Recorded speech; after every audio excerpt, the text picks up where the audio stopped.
America has no permanent friends or enemies, only interests, Henry Kissinger famously declared.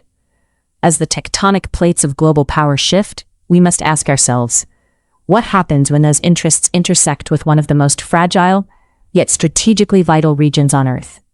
Will the promises of unprecedented development finally silence the echoes of decades of conflict? Or are we merely witnessing a new chapter in an age-old struggle for dominance? How much trust can be placed in alliances forged in the crucible of necessity, especially when the architects of these alliances are known for their unpredictability? Ladies and gentlemen, welcome to Geopolitics at the Land of Origins. To understand the current chessboard of East Africa, we must first look back at the origins of one of its most enduring and enigmatic figures, Isaias Afwerki. History often paints a complex picture, and the genesis of the Eritrean People's Liberation Front, or Shabia, is no exception. Intriguingly, Isaias established Shabia with the covert assistance of the very entity he would later fight, the imperial government of Ethiopia. This surprising alliance was forged not out of mutual affection, but as a strategic countermeasure against Jebha, an Islamist group actively fighting Ethiopian forces. Jebha was heavily backed by a coalition of neighboring and regional Islamic nations, including Egypt, Syria, Libya, and Sudan.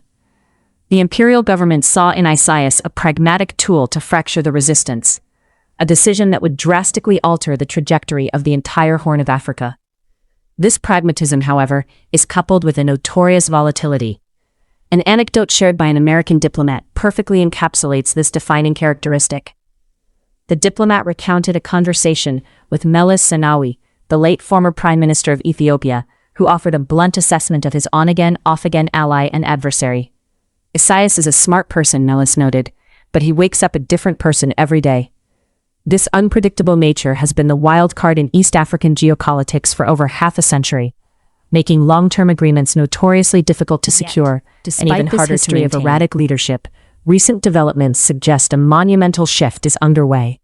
Reliable sources indicate that Ethiopia and Eritrea are currently engaged in highly classified, covert negotiations, carefully coached and facilitated by the United States.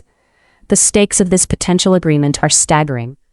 The deal reportedly aims to resolve two fundamental and historically irreconcilable issues: Ethiopia's desperate strategic quest for reliable sea access, and Eritrea's absolute demand for guaranteed territorial integrity and sovereignty.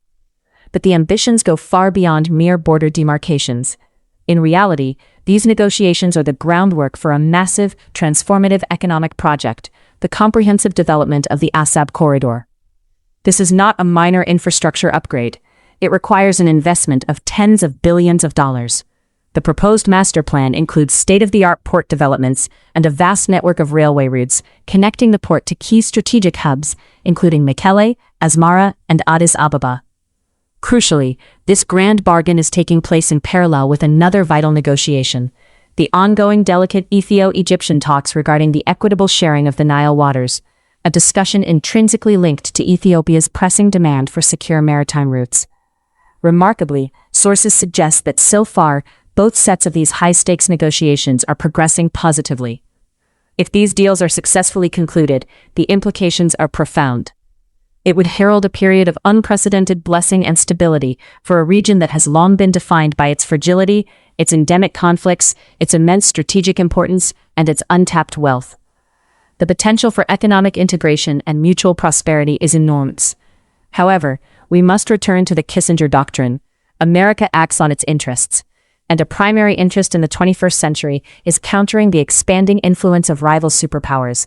By heavily backing these negotiations and the subsequent development projects, America appears to be making a calculated move to disrupt and counter China's Belt and Road Initiative in the region. The commitment is substantial.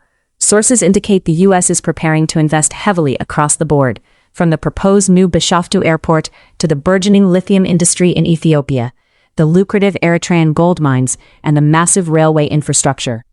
The capital is ready, the plans are drawn, but a critical question remains. Will the architect of Shabia, the man who Meles Zenawi described as waking up a different person every day, finally embrace a lasting peace? Or will the volatility return after he has turned 81? Only time will tell.